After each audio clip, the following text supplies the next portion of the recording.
Olá pessoal, então bem-vindos aí à nossa terceira aula desse curso extra, desse curso bônus aí de análise grafológica de assinaturas. Então eu já estou aqui pequenininha no cantinho para que vocês consigam acompanhar aí os meus slides enquanto eu vou explicando aqui para vocês sobre como que a gente vai fazer essa análise, tá? Então, como eu disse para vocês anteriormente, a gente vai precisar sempre de algo escrito da pessoa além da assinatura. Então, a minha sugestão é que vocês peguem, então, o nome completo da pessoa e também a assinatura. Eu vou mostrar no final, na última aula, provavelmente na última aula, um exemplo de uma assinatura com o nome, como eu estou explicando aqui para vocês, como vocês devem aplicar isso, tá? Para que vocês entendam um pouquinho melhor. Mas é fácil, né? É só pedir para a pessoa escrever seu nome completo e assinar logo abaixo, certo? Então, é a partir disso que vocês vão fazer essa análise. O que acontece, gente? Vocês podem fazer essa mesma análise quando vocês pegam o texto da pessoa completo com assinatura. Então, o texto todo vocês vão fazer a análise conforme a gente aprendeu aí no curso, certo? Quando chegar na assinatura, vocês vão analisar de formas separadas, tá? Primeiro analisa o texto todo, como a gente aprendeu no curso, depois vocês vão observar a assinatura. A assinatura, vocês conseguem analisar todos aqueles mesmos caracteres que tem lá no curso, que vocês analisaram o texto todo, e também conseguem analisar a partir disso aqui que a gente vai aprender. Então, tem 3 formas diferentes dentro de uma análise completa que vocês vão observar, o texto e a assinatura, ok? Isso é uma forma de vocês fazerem quando vocês estão fazendo lá o texto. Agora, o que eu estou explicando aqui para vocês observarem mais é a assinatura a partir da sua assinatura, apenas com o nome completo desse indivíduo, tá? Mas só ressaltando vocês que essa análise ela pode ser feita tanto no texto quanto apenas na assinatura com o nome, tá bom? Pode não, né, gente? Deve ser feita quando vocês fizerem análise do texto e que vocês, logicamente, vão pedir para a pessoa assinar, como eu ensinei para vocês aí ao longo do curso, vocês vão analisar também essa questão da assinatura dentro desse texto, tá?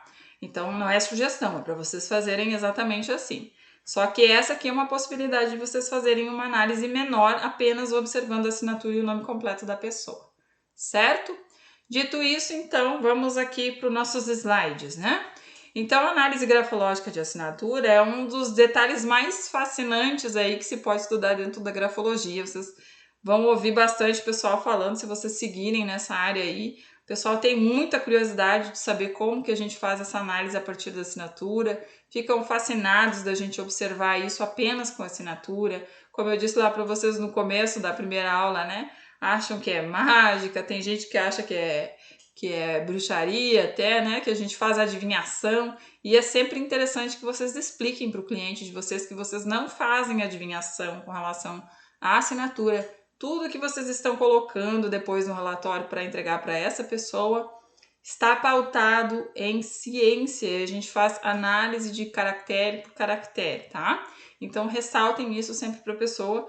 Mas é inevitável, as pessoas acham isso extremamente interessante, acham isso, por ser uma coisa que parece para eles num momento impossível, né, de ser visto, e acabam achando realmente que a gente está fazendo uma adivinhação daquilo. Então as pessoas têm uma fascinação grande com isso, né?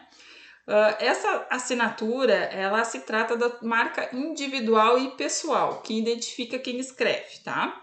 Alguns grafólogos chamam de cartão visitas, ou cartão de visitas grafológico do indivíduo.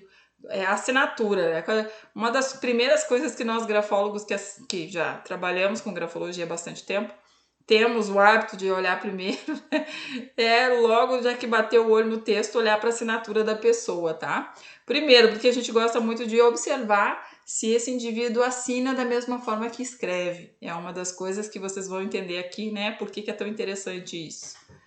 Outras coisas mais é porque essa assinatura ela vai trazer características aí, como eu disse para vocês, muito específicas desse indivíduo, vai falar muito sobre ele, né? Então, por exemplo, se ele assina de forma que ele mostra o nome dele ou não mostra, se ele é aquela pessoa que gosta da assinatura estilo mais autógrafo, estilo mais rúbrica, né? Então, isso vai dizer algumas coisas a partir dessa primeira observação e é por isso que a gente gosta tanto de olhar para isso, né? A palavra assinatura, ela tem origem na palavra latina assignare, que significa afirmar, fazer verdadeiro o que está escrito antes. Então, o indivíduo ele escreve e assina embaixo para dizer: estou dando fé, né? Estou dizendo que sim, estou afirmando que tudo que eu escrevi antes é verdadeiro. Então, eu assino aquilo que eu escrevi. E muitas vezes a gente observa que esse indivíduo, ele escolhe a assinatura dele lá no começo da vida dele, no começo da vida adulta, né, quando a gente vai fazer documento e tal, que esse indivíduo escolhe a assinatura. E com o passar do tempo, essa assinatura começa a não fazer mais sentido para ele. E aí algumas pessoas me perguntam, mas Nini, será que eu devo mudar?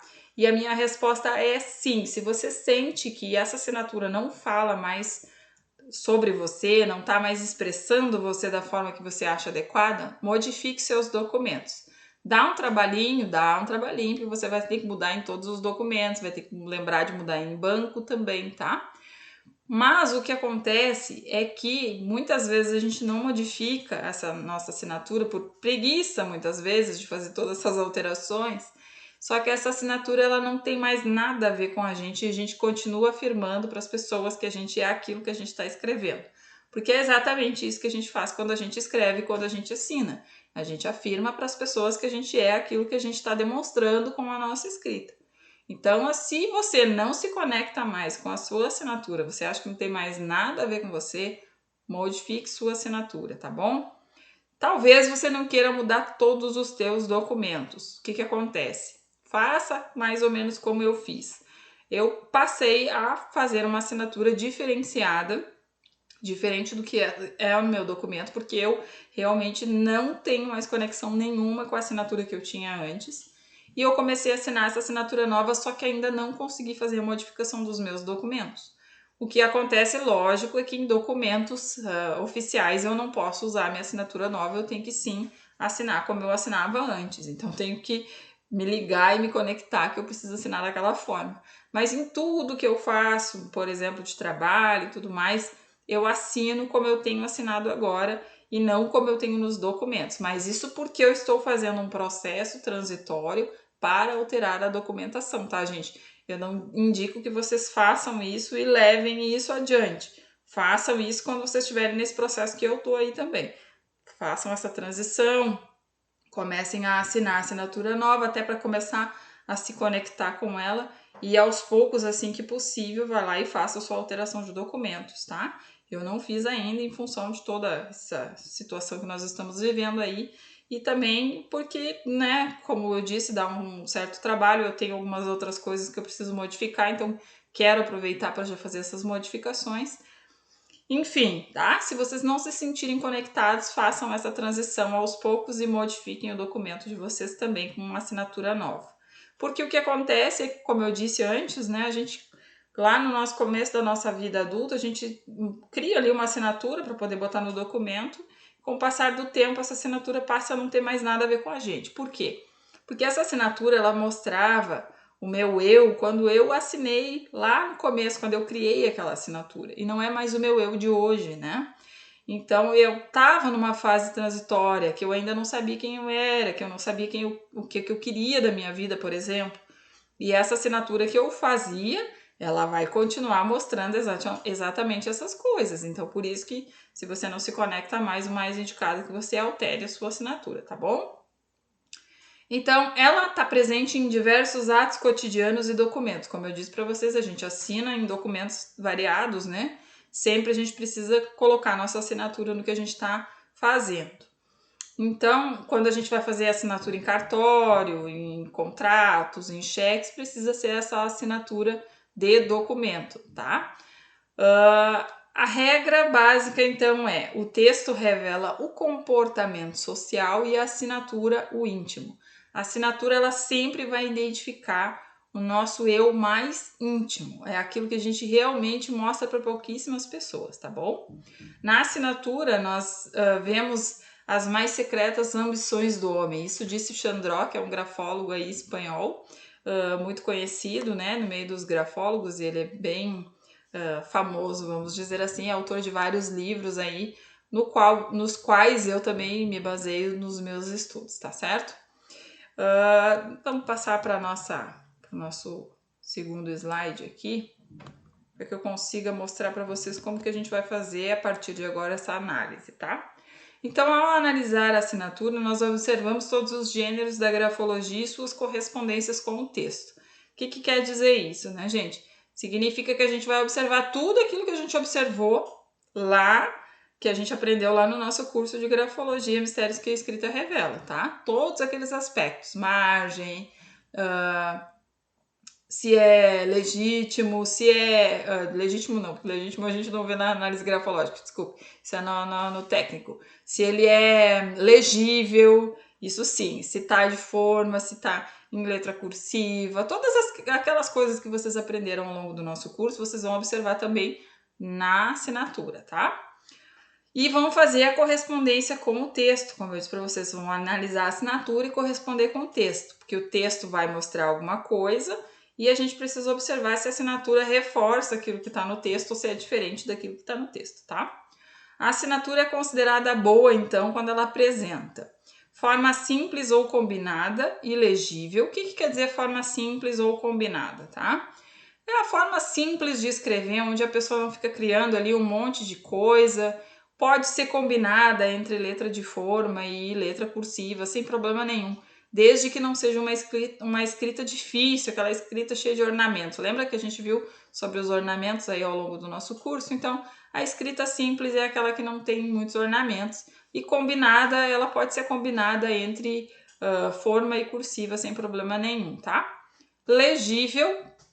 O que quer dizer legível, gente? Legível é quando a gente consegue identificar o nome da pessoa na assinatura, tá bom? Mas a gente vai ver mais a respeito disso mais adiante. Mesma gênese do texto. O que significa mesma gênese do texto? Por exemplo, eu escrevo tudo em letra cursiva. Na hora de assinar, eu assino com letra de forma. Ou também pode ser o contrário. Eu escrevo tudo com letra de forma, mas na hora de assinar, eu assino com letra cursiva. Isso significa que não é a mesma gênese. Eu escrevo de uma forma e assino de outra. Então, não é a mesma gênese. Para ser boa a assinatura, ela precisa ter a mesma gênese, tá? Então, ou letra cursiva na assinatura e no texto, ou letra de forma na assinatura e no texto. Boa continuidade e mostra adaptação. Aquela letra que a gente consegue identificar, que tem uma continuidade, que a gente consegue observar que a pessoa continua escrevendo do mesmo jeito que ela começou a escrever, tá? Ligeiramente ascendente ou retilínea e à direita. Quando a pessoa escreve um pouquinho mais à direita e quando ela começa a escrever um pouquinho subindo o morrinho, tá? Essa é a assinatura que a gente considera boa. Pressão firme e sem exageros, né? A pessoa nem escreve lá que como se fosse com uma pluma, que a gente não consegue enxergar nada, mas também não encarca, como a gente diz, né? A caneta na folha, que quase fura a folha, tá? Sem exagero, então. Limpa, que é imprescindível, né? Que a pessoa não fique rabiscando e não fique riscando em cima. Então, a limpa, ela indica superioridade moral. Nós vamos ver isso ao longo, vocês vão entender um pouquinho melhor, tá? A assinatura é analisada sob os seguintes aspectos. Então, isso que eu falei para vocês antes. Psicológicos, que está referente a caráter e personalidade, que é esse curso básico, tá? Grafopatológico é o que a gente já diria num curso intermediário e o grafotécnico é o que a gente chama do curso já avançado. Bom, vamos partir para a nossa observação para análise. A assinatura isolada tem muito pouco significado grafológico e qualquer consideração a esse respeito resulta em graves erros no perfil. A análise é sempre feita em conjunto com o texto. Em determinados casos, ela poderá modificar, realçar, minimizar ou acentuar os detalhes observados no decorrer do texto. Isso aqui, gente, que eu li para vocês, que está aqui no slide que vocês vão receber, é exatamente o que eu falei para vocês e expliquei lá no comecinho das nossas aulas, tá? A assinatura isolada, ela tem muito pouco valor, porque a gente precisa fazer uma comparação sobre como a pessoa escreve com relação à assinatura. E quando eu falo de assinatura isolada aqui, eu estou falando apenas da assinatura.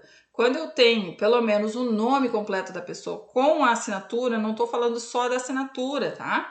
Embora quando a gente oferte isso, a gente diga que a análise grafológica é de assinatura ou de texto, isso é só para a gente poder saber como que a gente vai fazer a análise, a partir de que a gente vai fazer essa análise.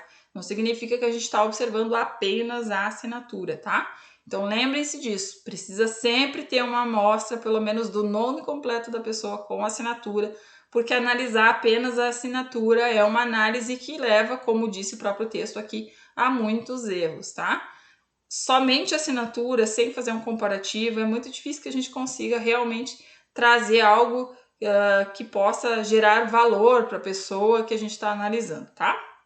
A análise de diversas assinaturas da mesma pessoa, modificadas ao longo do tempo, mostra a evolução pessoal do escritor. Então, como eu falei também para vocês com relação à assinatura, quando a gente faz lá no começo da nossa vida e agora, né? Acontece isso aqui, né? A gente vai passando um tempo, a nossa assinatura, a nossa escrita, ela vai se modificando, porque ela vai acompanhar a nossa evolução pessoal. Então, por isso que quando a gente vai analisar a assinatura, de quando a gente criou essa assinatura, por exemplo, lá quando tinha, sei lá, 16, 17 anos para fazer os documentos, e agora, que nem eu, por exemplo, a minha assinatura, se eu não me engano, a minha primeira identidade com assinatura e tudo mais que eu fiz, eu tinha 15 anos. Agora, com 37, a minha assinatura é completamente diferente, mesmo se eu repetir aquela assinatura que eu fazia no documento, tá? Por quê? Porque eu evoluí, porque amadureci, então eu não sou mais aquela pessoa. Então isso tudo modificou bastante, tá? E a gente utiliza muito fazer análise de assinatura, de várias assinaturas diferentes da mesma pessoa, mais na parte de grafotecnia, tá? A gente não entra muito aqui na grafologia, claro que as pessoas têm um pouco de curiosidade de saber, quer entender um pouquinho melhor por que assinava assim há 5 anos atrás, por exemplo, ou há 10 anos atrás e agora assina diferente, né? Então, quando alguém questionar isso para vocês, vocês podem dizer isso, é um amadurecimento, né? Do indivíduo, a letra acompanha esse amadurecimento, ele acompanha essa evolução da pessoa que está escrevendo. Então, a pessoa não é mais a mesma, o tempo passou, as coisas mudaram e a letra desse indivíduo naturalmente vai mudar também. Então, aqui agora a gente vai começar a entrar propriamente no que a gente precisa observar para fazer análise de assinatura, tá? Então, vocês têm em mãos aí, por exemplo, a assinatura com o nome completo. O que vocês vão fazer a partir de agora? Eu vou até pegar um papelzinho, gente, aqui, e vou fazer o seguinte, eu vou assinar aqui para vocês verem. Eu vou escrever o meu nome completo e vou assinar. E eu vou assinar como eu assino hoje, tá, gente? Eu não vou assinar como eu assinava lá nos meus documentos no começo. Pronto. Vamos ver se vocês vão conseguir ver daí. Acho que a minha câmera tá muito pequenininha para vocês enxergarem, né, gente? Só um pouquinho que eu acho que vou aumentar aqui para que vocês consigam observar, para que a gente consiga entrar nessa parte de como vocês vão entender isso depois. É mais fácil que vocês consigam perceber isso. Então, vou aumentar minha câmera aqui. Deixa eu só tirar a apresentação de baixo para não dar aqui. Ó. Então, vocês estão vendo aqui embaixo, ó, o meu nome completo e a minha assinatura, tá bom? Então, é isso daqui que vocês vão precisar para fazer a análise. Agora, quando vocês começarem a fazer a análise, vocês vão precisar comparar o que está escrito do nome com como está assinado embaixo, tá? Aqui no meu caso, não sei se vocês estão conseguindo visualizar bem aí na câmera de vocês, na aula, deixa eu tentar aproximar um pouquinho. Aqui. Se vocês observarem bem a minha assinatura e o meu nome, são escritos com a mesma letra, com o mesmo tipo de letra, tá? Eu uso escrever e assinar do mesmo tamanho. Eu deixei um espacinho entre o que eu escrevi e o que eu assinei. Não tá grudado, não tá encostado, não tá tão longe, tá? Então, essas são pequenas coisas que a gente vai observar agora enquanto a gente tá fazendo essa análise, tá? Então, eu vou cortar aqui essa aula e vou voltar na próxima, para não ficar muito longa, que a gente já tá em 20 minutos aqui de aula, que a gente vai entrar na parte das comparações mesmo, propriamente, para vocês entenderem como que a gente faz essa análise, tá? Então, espero vocês na próxima aula.